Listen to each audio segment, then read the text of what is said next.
नमस्कार दोस्तों, इस क्वेश्चन की स्टेटमेंट है हमारे पास कि यदि ए बी के 120% के बराबर है तो बी ए प्लस बी के कितने प्रतिशत के बराबर है।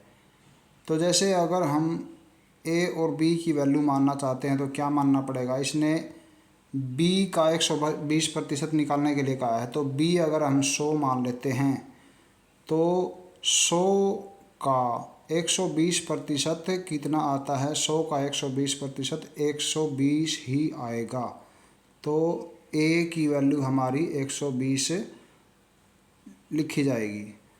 तो अब देखिए, इसने कहा है ए प्लस बी, तो ए प्लस बी वैल्यू कितनी बन जाएगी।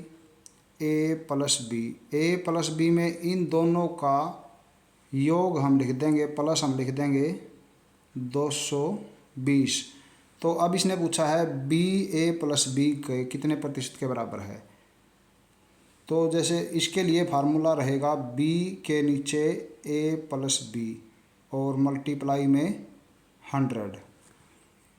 तो इसके लिए याद रखने के लिए आसान मेथड ये रहेगा, जो पहले लिखा हुआ है उसको हम ऊपर लिखेंगे, तो जो बाद में लिखा हुआ है उसको हम नीचे लिखेंगे। तो इस मेथड के अनुसार पहले बी लिख लीजिए। बी हमारे पास 100 है और ए प्लस बी हमारे पास 220 है। 220 और मल्टीप्लाई में लिया जाएगा 100। तो अब देखिए, हम इनकी मल्टीप्लाई जो ज़ीरो है ये काट लेते हैं। इस ज़ीरो से ये हमारी नीचे की ज़ीरो कैंसिल हो गई। अब 2 से डिवाइड कर दें 22 को तो 11 बन जाएगा। अगर हम 10 को डिवाइड कर दें तो 5 बन जाएगा। अब हमारे पास मल्टीप्लाई करने के बाद क्या आता है, 100 को 5 से मल्टीप्लाई कर लें तो हमारा बन जाता है 500। और 500 के नीचे क्या हो गया, 11।